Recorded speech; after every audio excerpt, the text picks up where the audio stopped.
In this tutorial in Cyberlink PowerDirector, we're going to show you how you can create gold or silver title text, like what you see on the screen.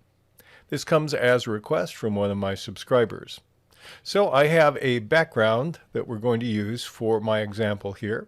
We click on the background and now we'll add a title. I click on the title option and that will give me my text, and I'll just drag down the default my title, put it into track number 2. Now we'll double click on that or press the F2 function key to get into Title Designer. I'm going to highlight all of the letters with Control A, and then I'm going to change the characters to impact, and I'll change the size on the left panel from 48. Let's go to, well, I'll do a custom one here, not 72. Let's just go up to 60. I'll type in 60 and press enter, and we'll type this one as gold. All right, and then I want the other one separate, so I'm going to just click again, and we'll do silver. So we'll take and move our gold to the top, we'll move our silver below it, and now we'll do each of them separately. Control A for gold, and now we're going to change the color. If you have a version of PowerDirector that allows you to do gradient colors, that will work out best. And so I'm going to click on gradient color, and now I'm going to use a gradient stop. And so I'm going to start with the left one and click on the box on the left side where it's black to start out with. And I'm going to type in a hex value that's gold. That's FFD700, FFD700. Press enter, and now I have a gold. I'm going to go to the end and type in the same value, and now I have a gold color, but it's kind of boring. So what I'd like to do is click on this again, and let's change it.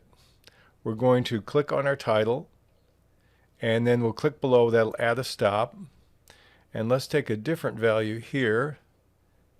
And now we've changed it, we've darkened that area. We'll click another stop, and we'll double click on that. And we might want to change it just a little bit differently.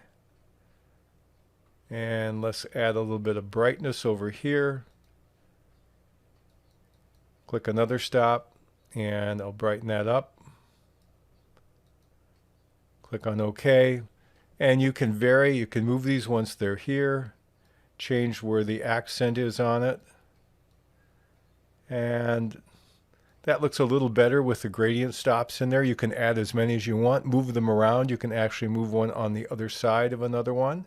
You think that looks better, and so you can adjust it to get that layered effect. With that in place, one thing I want to do is I want to add a shadow. Click on shadow, and let's take the distance down maybe to 1.8. That looks pretty good. There we have a gold. Now let's look for silver. We do Control A to highlight silver, and again I'm going to go from uniform color to a gradient color. I'll click on the first stop on the left, and the hex code for silver is C0C0C0. Press enter, and I want the end one to be the same, so I click on that stop, and I type in the same C0C0C0. Enter.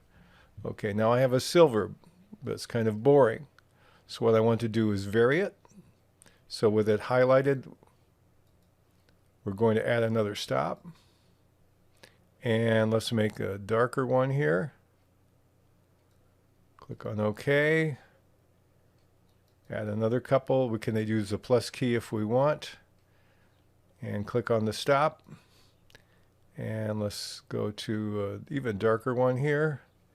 OK, and then add some light here. Double click again. Another option you could take if you want is you could use the color picker to pick a color off your screen that's not even on the recording screen here for a silver that you like. Put another one in here. I'm just experimenting. You can go any way you'd like. Let's assume that's close to what we want. It's probably not where I would stop if I were toying with this to make this look silver. And then I'm going to add a shadow on this one as well. And let's make the shadow go in the opposite direction. Okay, and stop. That looks pretty good. And click on OK. And now we have a gold and we have a silver. With the full color spectrum inside of your Windows programs, you can emulate any color of anything you like.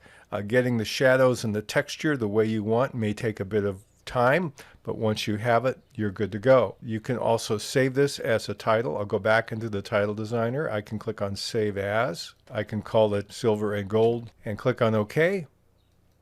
And now I can save that for use as often as I want as a title to use in the future in my projects. And once I reload it, I can edit it even further, so I'm not stuck with what I have the first time around, but at least I don't have to start from scratch. So that's an easy way in which you can make gold and silver text in your title designer in CyberLink PowerDirector.